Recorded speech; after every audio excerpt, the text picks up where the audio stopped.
kahirapan ng tao. Kami hindi tanga sa mga kalokohan mo. Ang iyong kapangyarihan ay para sa bayan. Basta kalan, ang pangalan laging naninindigan.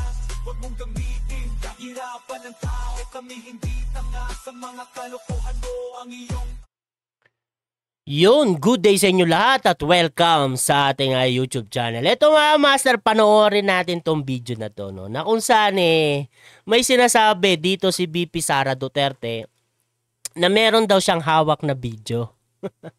Alamin natin kung ano yung video na to, no? Tignan natin kung makikita, malalaman natin kung ano yung huliin lang natin kasi wala naman siyang binigay dito na mabigat na idea na kung sino talaga yung pinapatukuyan niya, no? Pero ito ay isa daw video, no? Ulihin natin kung sino. Tignan natin to, sino ba talaga itong pinapatukuyan ni VP Sara.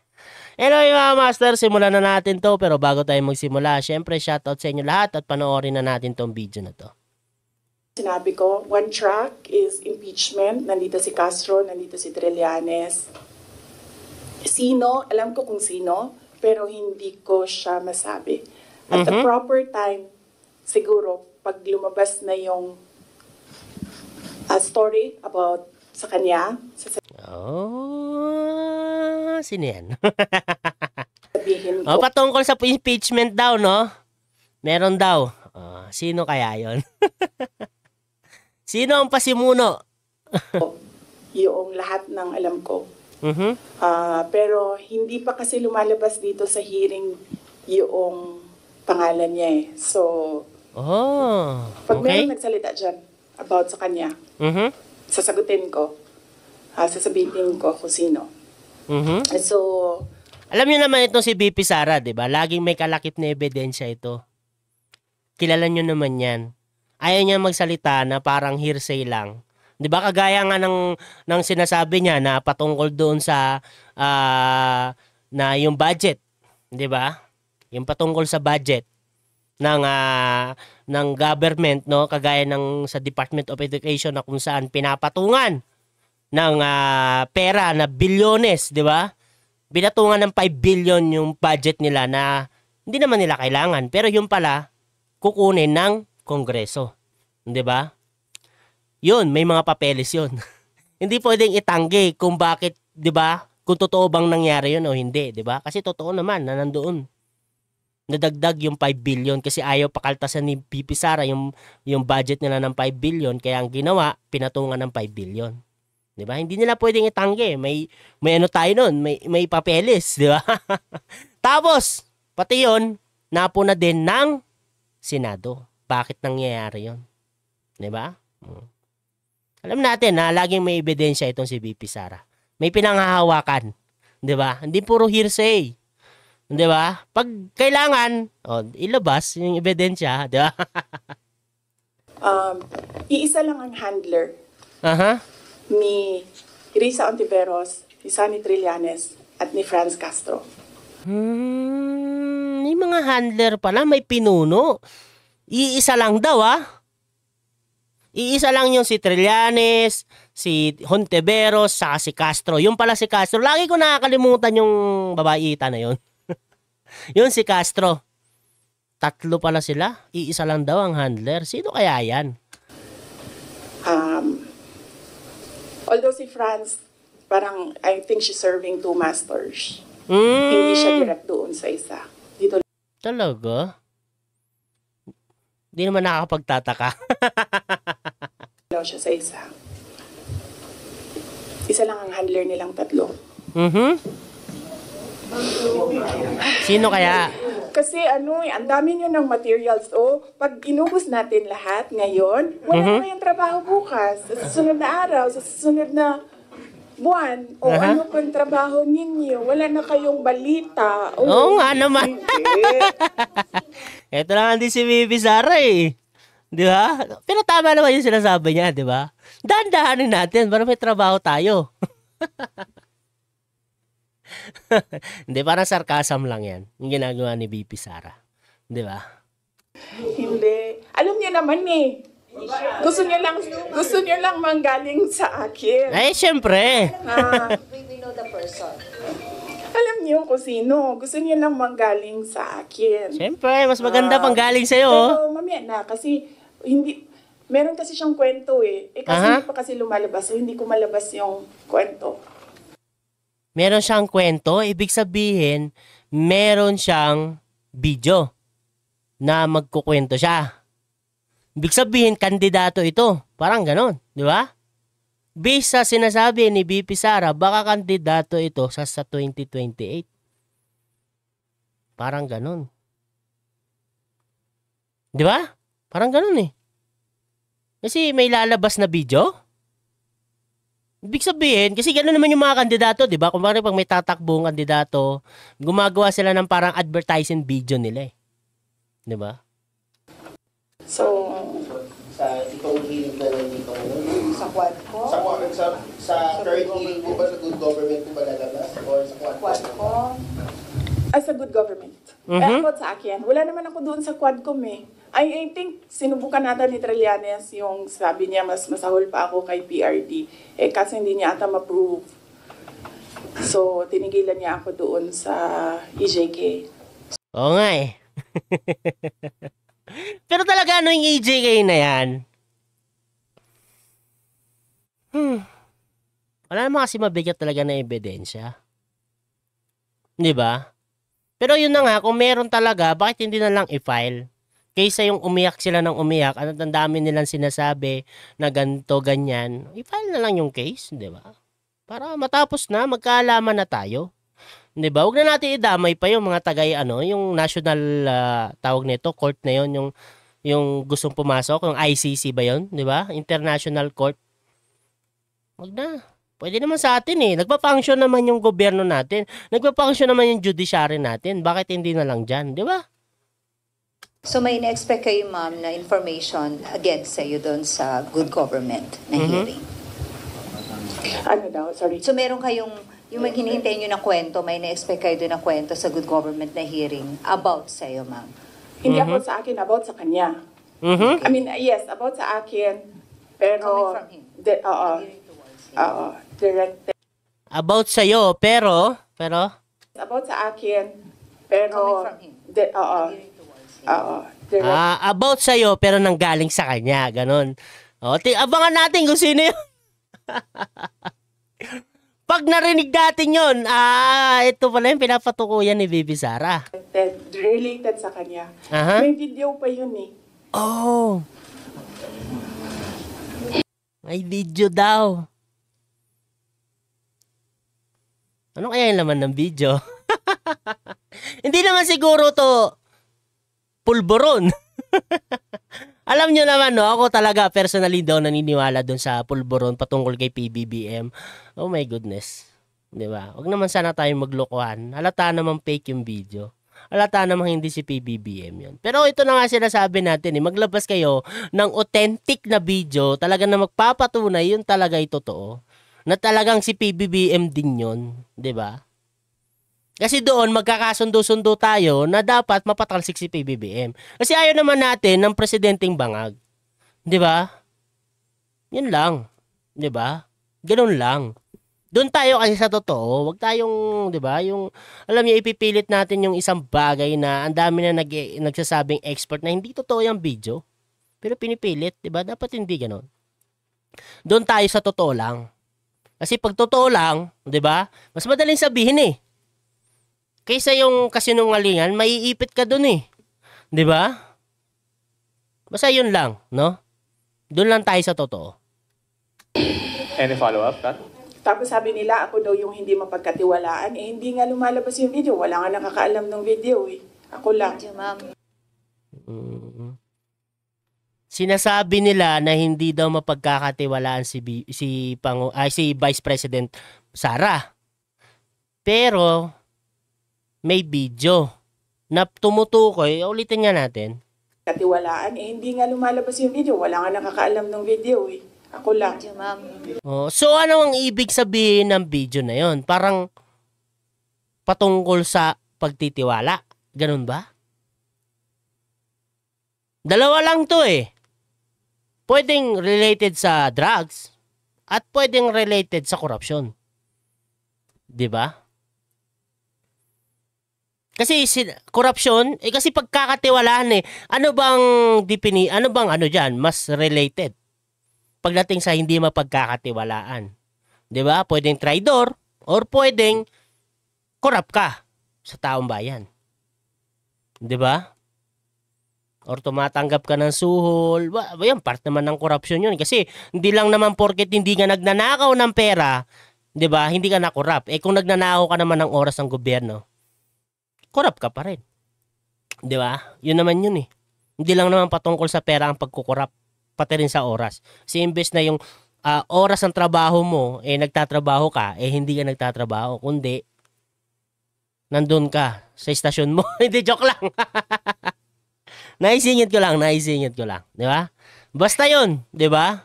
Dalawa lang yan. Ano kayang ibig sabihin dito ni BP Sara, no? Sa tingin ko, labas na dito ang pulburon. Parang ganon, sa droga. Kasi parang more interest ito Kung ganon, baka nga patungkol sa korupsyon. 'Di ba? Or nababayaran. Parang ganon. Walaan, hindi nga lumalabas yung video. Wala nga nakakaalam ng video Ako lang. Video, ma'am. Ma'am, anong video, ma'am? Basta. Pakipot pa no? Ano ba yan? Ano ba kasi yung video na yan? BP Sara.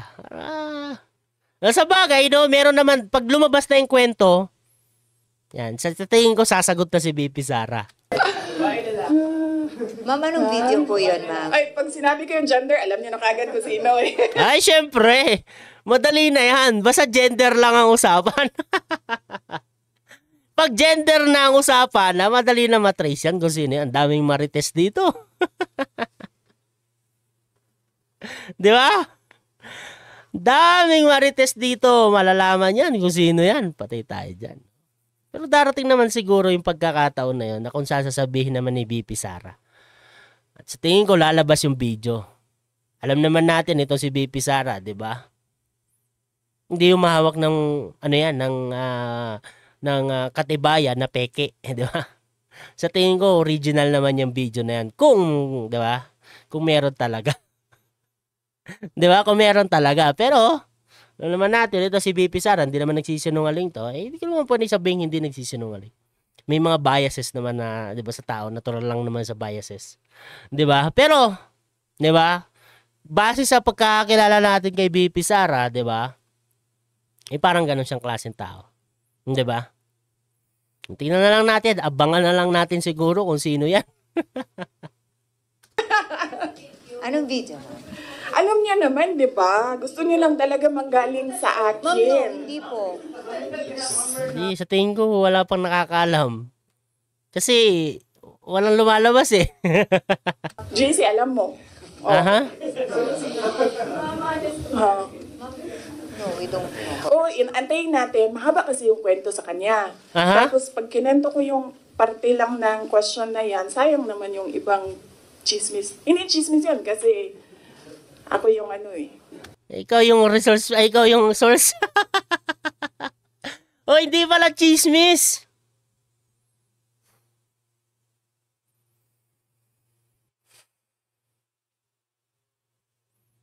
Sino to? Sino Itay? Yung may alam. Hindi. Iba pa. Iba pa.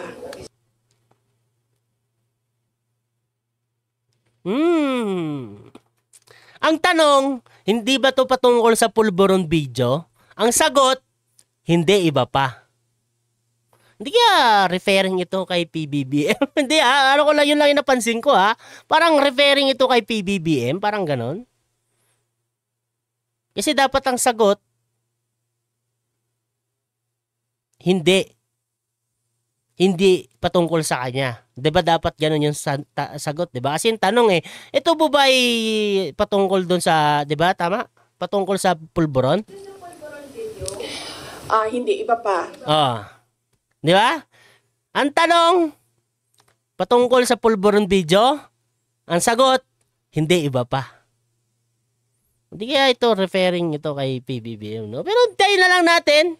Pero kasi base sa sinabi niya nung umpisa, parang tatakbo sa 2028, parang gano'n eh. May kwento na lalabas eh. Magkukwento na lalabas patungkol kay BP Sara. Manggagaling sa tao na 'yon. Ano ba, hindi ko rin gets eh, masyado. Sobra. Pero yun yung pagkakaintindi ko, merong kwento. Bakit ka magkukwento? 'Di ba? Ay, tignan na lang natin, no? Iba pa. Hindi ito yung pulburon. Hindi din. Oo. politician. Wala na bang question? Ano na ito? Fishing na ito. Kasi pag sinabi politician, gets na kagad yun, di ba? Fishing. Ma'am, yung topic na lang ng video about saan lang Yan ang maganda, di ba? Yung mas safe na tanong yun eh. Para patungkol lang sa video. Maraming salamat. Next question, Jason. So, sa tingin mo ba, VP, instead yung sinasabi nilang, sorry, JC, sorry, Your Honor, dapat hindi ko ma-recognize. So, ang sinasabi mo, VP, imbes yung sinasabi nilang you're making diversionary tactics, ikaw yung nagiging diversionary tactics nila. Ako yun. Kasi Totoo naman. Tingin ko, wala na. Tapos na siguro yan. Siguro pinatigil na yung tanong patungkol sa video. Pero tuloy muna natin. Sa totoong problema. Ako, mayor ako ng 3 terms. Noong simula ng term, pinag-uusapan na kaagad namin ng council yan. Ano ba ang landmark legislation ninyo for this 3 years? Okay. Nakikita nyo ba na meron silang landmark legislation? Wala. Tama? Wala. Inuubos nila yung oras ng mga kita niyo yung mga tao sa DepEd, wala na nagawang trabaho yun. So, kakaupo nila doon. Ito naman ito tayo dito, ako personally, ito yung natutunan natin dito no sa Kabatas community, no. Na kung saan nakikita natin patungkol yan sa mga legislation na yan, 'di ba? Na sinasayang nila yung pera natin. Bakit? Kasi kumukuha sila ng mga resource person na dapat nagtatrabaho na dapat yung mga yon. Kaso nga lang dahil sa legislation nila na gusto nilang pumunta itong tao na to, makausap itong tao na to, papadala nila. Pero, 'di ba? Ang purpose naman ng legislation in aid of legislation, 'di ba? To make law. 'Di ba? To make law, to tawag nito, to amend law. Yun naman talaga ang number 1 purpose ng pagtatawag ng resource person eh. Pero hindi ganoon yung nangyayari. 'Di ba? Kung saan lumalabas na parang sila ay nagiging korte na, ang tanungan nila doon, 'di ba? Parang patungkol na kung saan dinala yung pera, tapos meron pang nangyayari na kung saan parang alam niyo yung nangyayari sa mga korte, yung mga tanungan sa korte, sino yung kasama mo, anong ginawa niyo dito, 'di ba? Paano nangyari ito? 'Di ba? Masyadong ano magagawa yung batas doon? Bawal sumama. Ganon. 'Di ba? Isipin niyo na lang 'yun.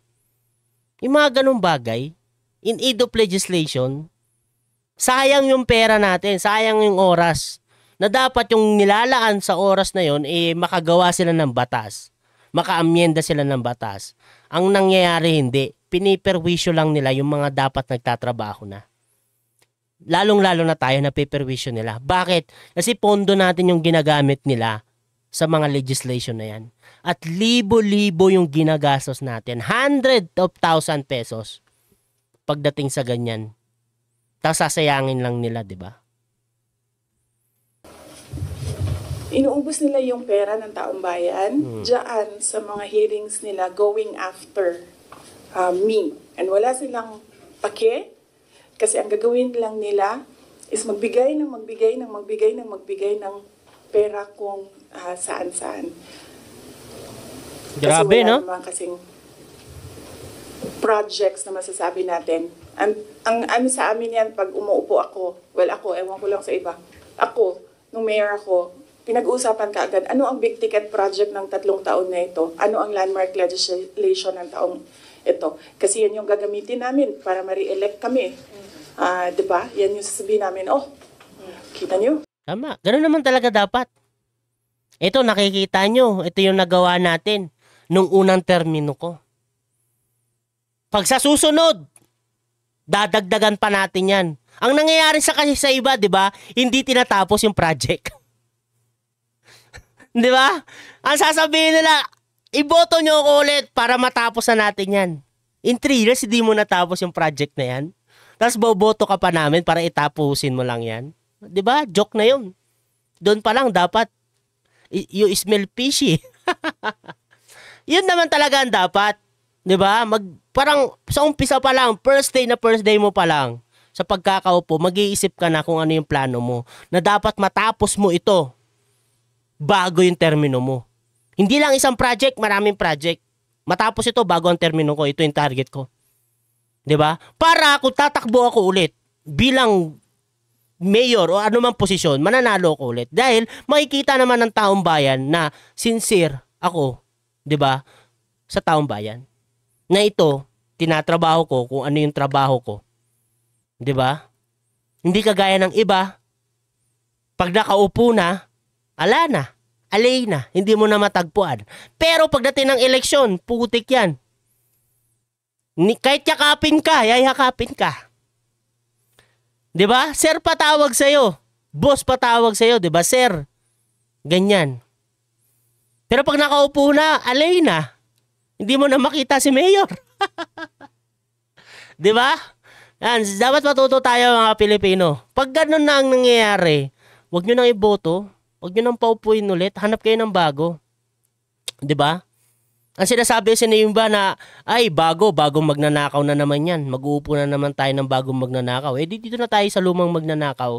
No, hindi yun ganun.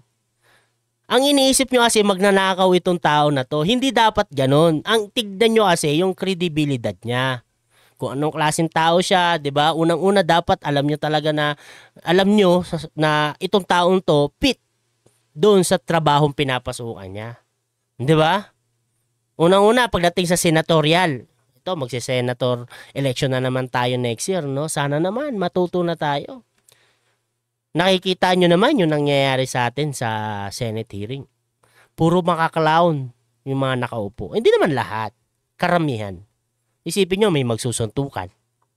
Merong galing-galingan. Unang-una hindi abogado pero ang galing-galing. Keso alam yung ganto, keso yung alam yung ganyan.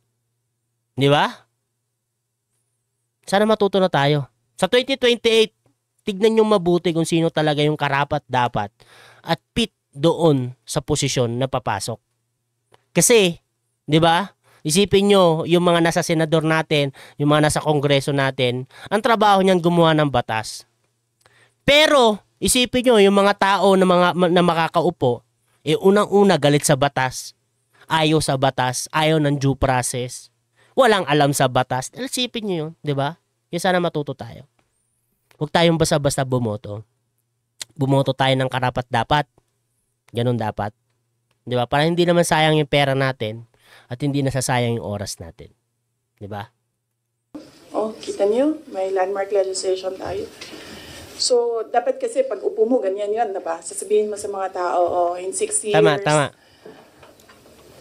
Pinakamayaman na ang Pilipinas, in 6 years, ganito, may security, dami kang... And then lahat ng trabaho mo, papunta siya doon para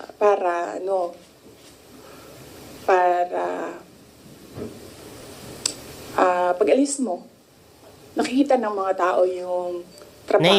Naiwan ng trabaho. 6 years. So,